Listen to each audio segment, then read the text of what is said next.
Eid. Happy Sabbath po. Ayan, at magandang tanghali po. Atin mo batiin ang nakangiti ang inyo pong katabi ng Happy Sabbath. Ayan, Happy Sabbath. Ay talaga naman, siguro po ngayon po ay araw na ng Sabado, ano po? At purihin ang ating pong Panginoon at sapagkat tayo po ay muling tinawag at nagkatipon-tipos sa araw po ito. Ano po mga kapatid? Amen? Amen. Amen. Amen po pala rin. Amen. Amen? Amen. Yan, mga kapatid, kaya po yan, no? Gising po muna. Focus, focus. Ang ating pong pag-uusapan ngayon ay kung inyo pong mapapansin, sino pong nagbabasa ng Psalms? Ayan, sino po ang may favorite ng book ang Psalms?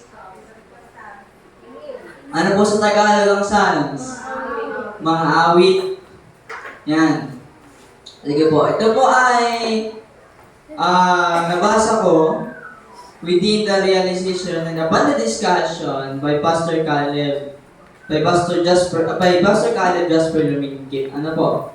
So, I want to share it with you mga kapatid kung ano pong meron saan nga po ulit? Sa Psalms. Ayan. Kamusta po inyo po yung sarili ko mga kapatid? Okay naman. Yun, okay naman. Okay na ako kaya Ate Enay? Yan, alam mo, sapagkat ngayon pong linggong ito, sabi nga po ay nakahinga na po kami ng maluwag sa wakas. Kami po ay nakahinga-hinga na ng maluwag. And it's been a long time mga kapatid since ako po ay muli nag-speak. Ano po?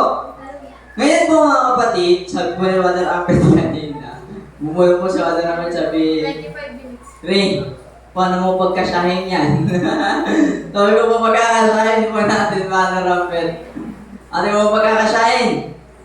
Sabi po dito ay, doon po sa binasa ni Ate Angel kanina, Psalms 88. Actually po mga kapatid, ito po ay hindi po pa din po tapos siyang pag-aralan. Sabi ko nga po kanina, nasa 70% pa lang din po ako ng pag-aaral ito. Pero sabi kanina ni Ate Angel, ako na daw po ang speaker. Sabi ko, si Ate Elay ba? Sabi ni Ate Elay, okay lang naman, pero kung ready si Ray, ay di siya na. Sabi ko po, ay baka po ito na din yung time. Ano po mga kapatid?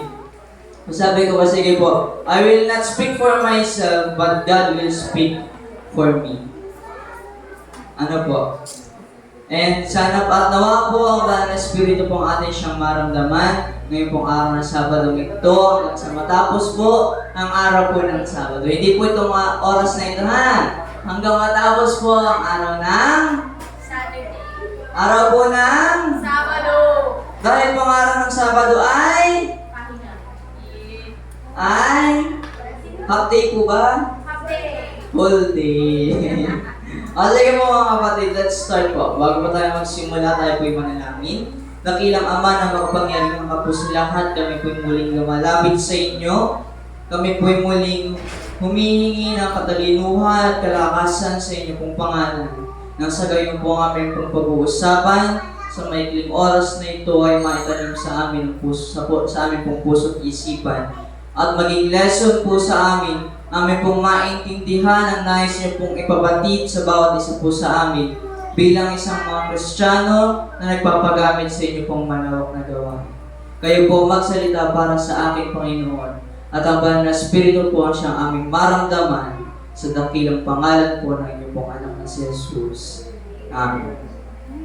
Okay po mga kapatid. Psalms 88. Kung kayo po ay meron pong mga Bible, kahit po sa mga cellphone, inyo pong buksan ang mga awit 88. Ang sabi po dito, aking pong babasahin kung munang buo, maikli lang po mga kapatid. Psalms 88, O Panginoon, Diyos ng aking kaligtasan, ako'y dumaing araw at gabi sa harap mo. Paratingin mo nawa ang aking panalangin sa harapan mo. Ang iyong pandinig sa aking daing ay ikiling mo. Sapagkat ang aking kaluluwa ay puno ng mga kaguluhan at papalapit sa Sheol ang aking buhay. Ako'y ibinilang sa kanila na bumaba sa hukay. Ako'y taong walang lakas, gaya ng pinabayaan sa gitna ng mga patay. Gaya ng pinatay na nakahiga sa libingan. Gaya ng mga hindi mo na inalala, sapagkat sila'y nainiwalay sa iyong kamay. Inilagay mo ako sa pinakamalalim na hukay. Sa madidilim na dako at kalaliman. Ang iyong puot ay mabigat na sa akin ay nakapatong at sa iyo'y sinaktan ako ng lahat mong mga alon. Punta po tayo sa verse 17 and 18. Kanilang pinaligiran ako na gaya ng tubig ng buong araw. Ikinubkob nila akong magkakasama. Inalis mo sa akin ang aking mangingibig at kaibigan. At ang aking mga kasamahan ay nasa kadiliman. Ano pong napansin ninyo sa verse na 88? From verse 1 to verse 6, hanggang dun po sa binasa ko na 17 and 18. Alam po natin mga kapatid, ano po ba ang Psalms? Bukod po sa awit, awit po, Psalms. Yes, Psalms is full of emotions, mga kapatid. Lahat ng emotions ang nandoon po sa Psalms. Thanksgiving. Ilan po ang author ng Psalms? Hindi lang po isa. Hindi lang po dalawa. Madami po ang author ng Psalms. And they are called psalmists. Ano po mga kapatid? Sabi nga po doon sa nakaraang lesson natin, ang Psalms ay puno ng emosyon kung atin pong babasahin. Lahat ng nararamdaman nating emosyon ay nasa libro po ng Psalms. Atin pong mauunawaan at makikita doon. Ngunit, atin pong makikita na lahat po ng Psalms, chapter ng Psalms, lahat po ay halos yung verse 1, ang nakalagay po dito, katulad po sa 89, aking aawitin ang iyong tapat na pag-ibig magpakailanman, O Panginoon. Sa verse 8, sa 85, chapter 85, Panginoon, ikaw ay naging mabuti sa iyong lupain. Ibinalik mo ang kayamanan ng Jacob. Sa 100, nakalagay doon, purihin ang iyong pangalan at ibalik ang lahat ng papuri sa iyo, Panginoon. Ano pong napansin ninyo po doon lahat sa verses? Puro praises. Puro praises. Ano pa po? Puro pasalamat. Lahat po ay patungkol saan? Lahat po ay pag-angat sa pangalan ng Panginoon. Ngunit, sa ang verse 88, mga kapatid, it starts with this, O Panginoon, Diyos ng aking kaligtasan, ako'y dumaing araw at gabi sa harap mo. Paratingin mo nawa ang aking panalangin sa harap mo, ang iyong pandinig sa aking daing ay ikiling mo. Ano pong inyo pong napansin? Nakiling. Ang verse po na 88, mga kapatid, Psalms 88, sabi ni Pastor Caleb, it is the black sheep of the sun. Bakit daw po? Katulad daw po sa ibang Psalms, sa ibang chapter ng Psalms, it's all about praising and rejoicing God. Unlike sa 88, it talks about all anguish. Ano bang Tagalog sa anguish? Sorrowful and pain. Ano po? Yun. Basta ba yun? Lahat po ng sakit, lahat po ng pagdaing, ng paghihirap, pagtangis sa Panginoon ay nasa verse ng 88, mga kapatid. At sinasabi po dito, it shows that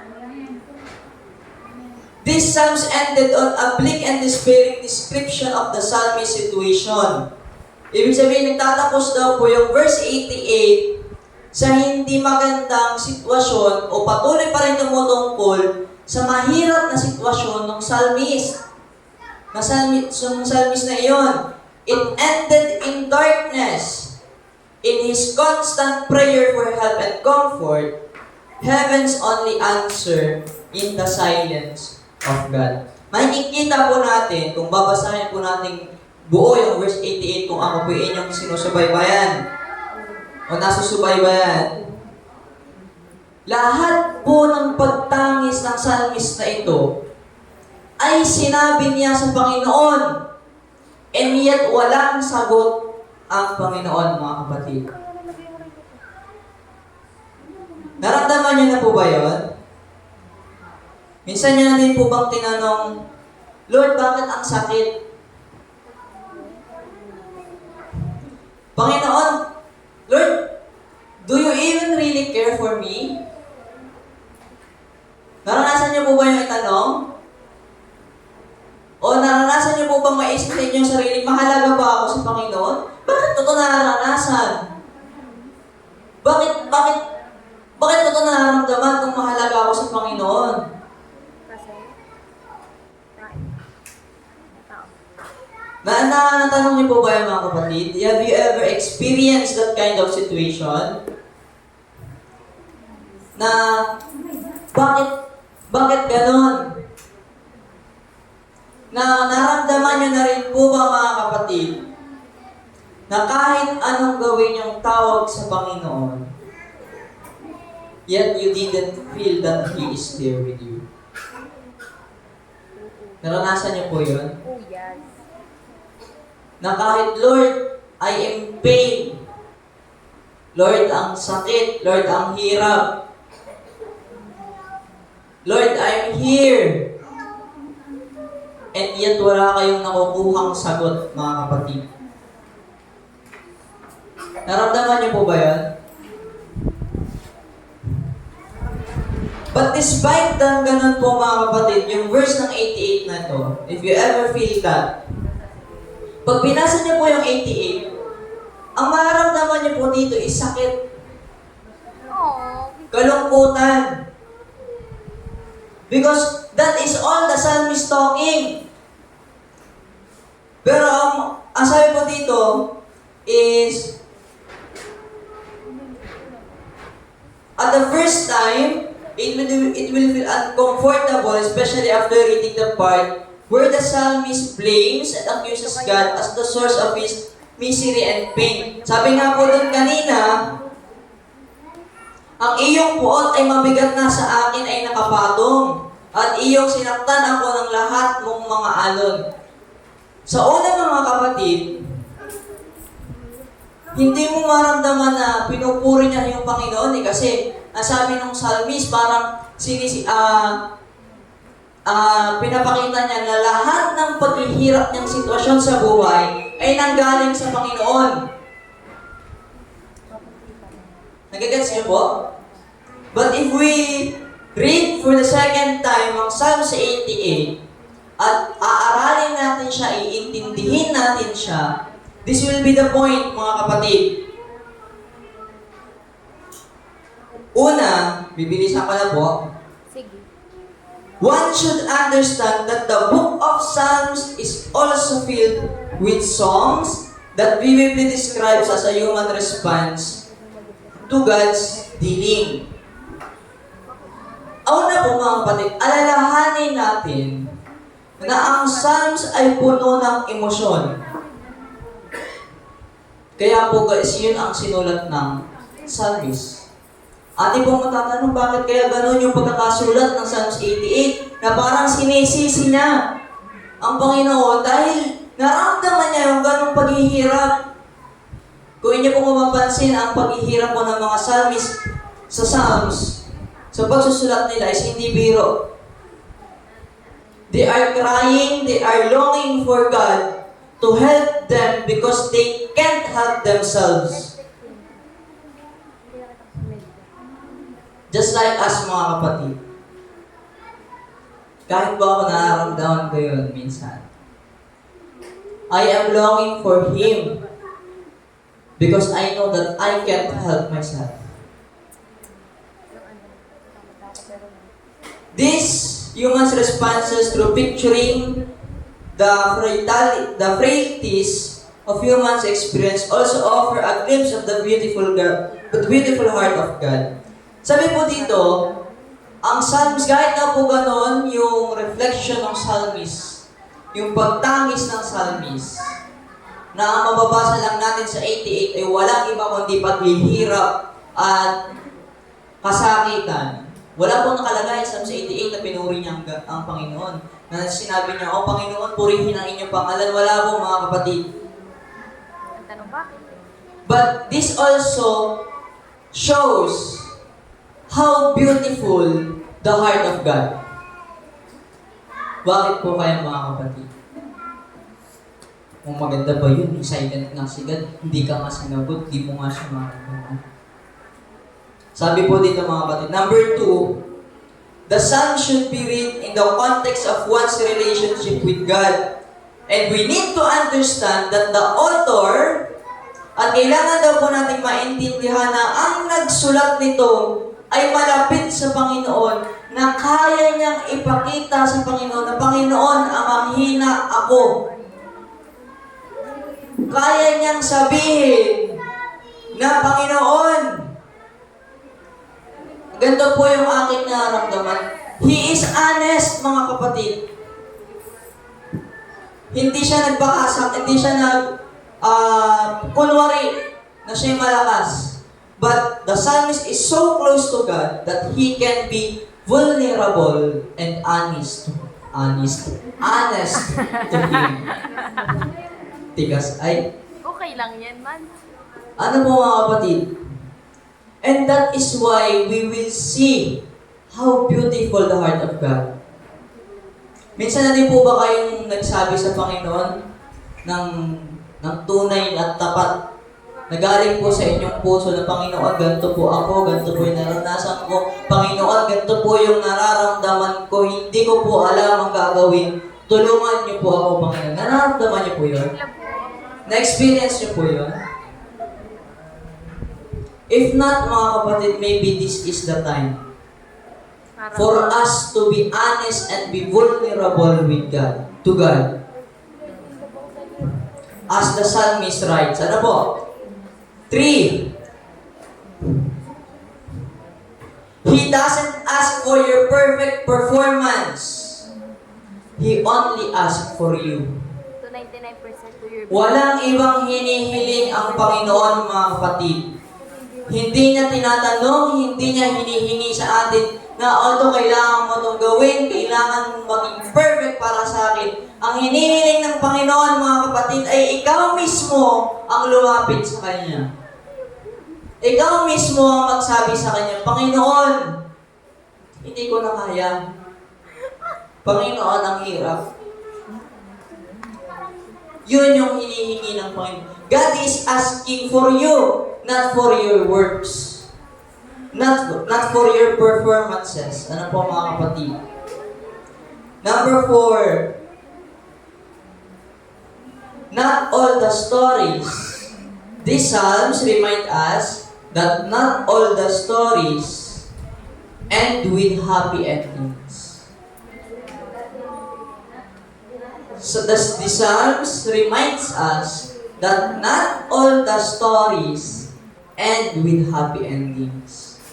Hindi po lahat, katulad ng mga ibang chapter sa Psalms na masasaya natatapos, not all the stories, mga kapatid. Hindi lahat ng kwento natin ay nagtatapos sa masaya. Tama, hindi? Tama. Magbe-break. Kadalasan ay nagtatapos saan? Sa iyakan. Sa mahirap. Ano po mga kapatid? And yet, God did not answer. And yet, God is silent.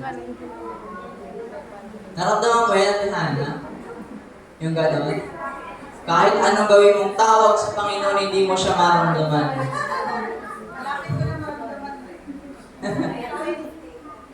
Ano po mga kapatid?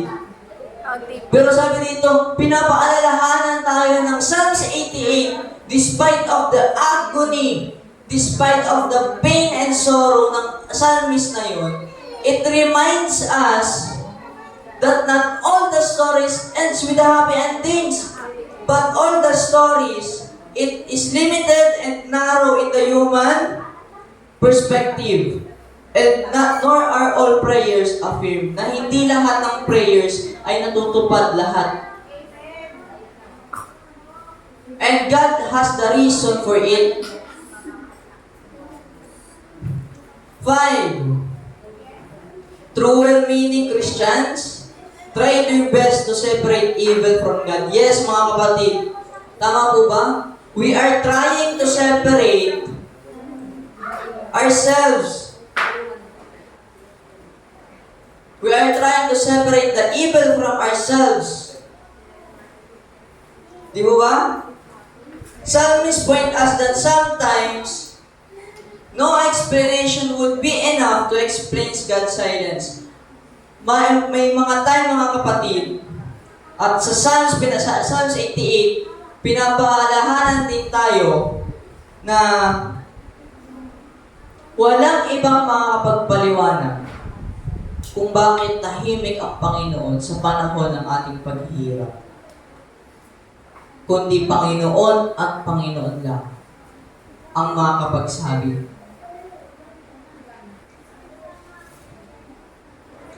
God's silence in times of trouble, despite His love and might, because this we long for the day in the heaven, where all would make sense. At mga kapatid, maybe God is silent to us in times of the trouble because when the time comes that we are in heaven, doon natin maintindihan na, kaya pala silent si God that time in the trouble of myself is because God is teaching me. God taught me on how to be strong in Him. Na kung hindi ko yun naranasan, wala ako sa langit na bayan. Di ba mga kapatid? The deep meaning of Psalms 88 are hidden within the agony and sorrow and pain of the psalmist. Kayo po ba'y nasasaktan ngayon? Have you ever in pain this time?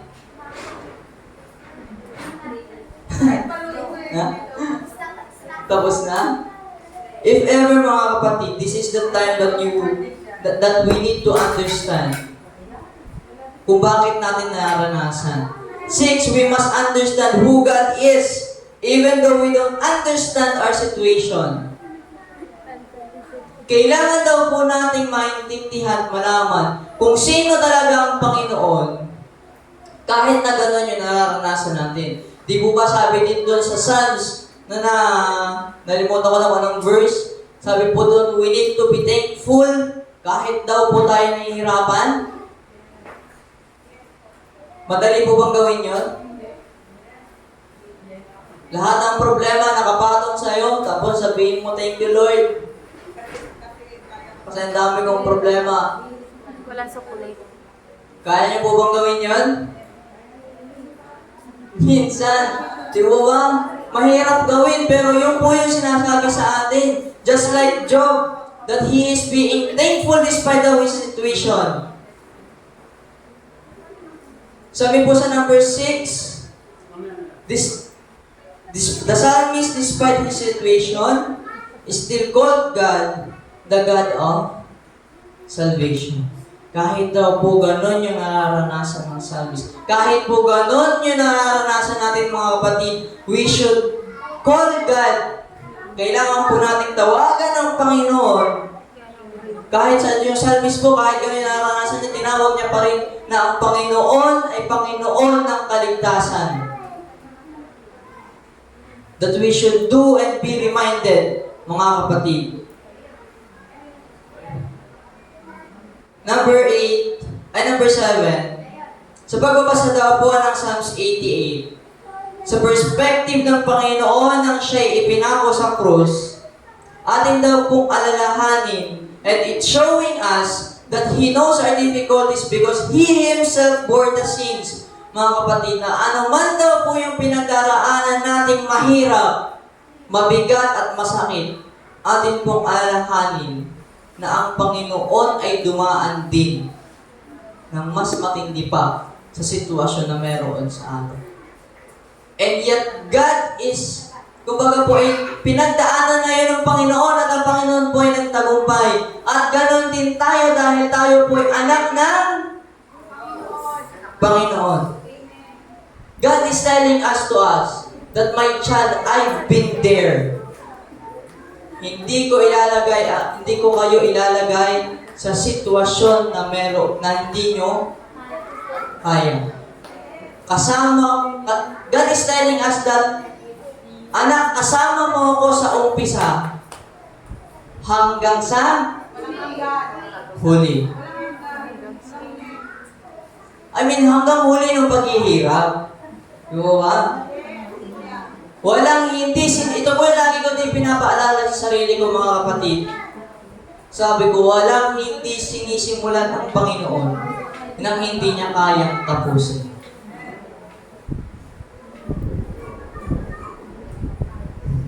Kaya po sabi dito, alam ng Panginoon, sa Psalms 88, despite of God's silence, God knows that the psalmist is suffering and in pain because God Himself has been there.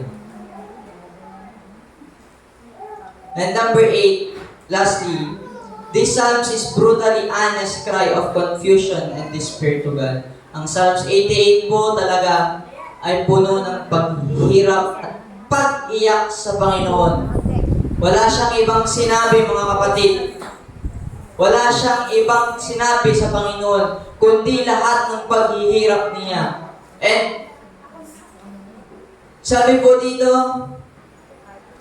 the Bible shows that it is okay to be honest with God about our feelings and emotion. Hindi daw po natin kailangang itago ang ating nararamdaman. Bagkus, sinasabi sa atin ng Biblia, mga kapatid, na ipakita at iparamdam natin sa Panginoon na, Panginoon, ako po ay nahihirapan. Ano po sabi dito? He does not want us to pretend or hide our struggles from Him. But instead, God is inviting us to pour out our souls to Him in prayer as the psalmist did. Mga kapatid, ang author ng 88, he is being honest with God. Na, Panginoon, ito po yung aking nararamdaman. Panginoon, ito po yung aking, ako po yung nahihirapan. Ito po yung aking paghihirap, Panginoon. He is honest with God. And the psalmist is being honest with God. Naging tapat siya sa Panginoon na siya ay nahihirapan. Even though God is silent, kahit walang sinabi ang Panginoon sa psalmist na yun, psalmist is still honest with God that, Lord, I am in pain. Wala siyang tinakot, mga kapatid. And yun ang gusto ng Panginoon sa atin sa mga oras na ito, mga kapatid. To be honest with Him, through Him, and in Him. Walang ibang, mga kapatid. Even though God is silent, He knows what are we and who are we and in our situation, mga kapatid. We only need to trust in Him. Not only just believe in Him. We have to put our faith in Him and trust Him with all our hearts. So when the questions dissolve into silence of God, the aching may remain, but the breaking may not. Does not. Sa panahon po na ang mga question, ang pagtatanong natin sa Panginoon, ay naramdaman natin na tahimik ang Panginoon, mga kapatid. Maramdaman natin ang sakit ng ating paghihirap. Pero sabi doon, but the breaking does not. Pero yung pagdurog sa atin ay hindi natin maramdaman. Bakit daw po? In the holy and lonesome echo of the silence of God, God is still there. Sa panahon po na tahimik ang Panginoon sa atin, mga kapatid, hindi man natin siya maramdaman, hindi man natin siya paramdam natin na hindi tayo pinapakinggan. But through our faith, through Him and in Him, mga kapatid, God is still there with us.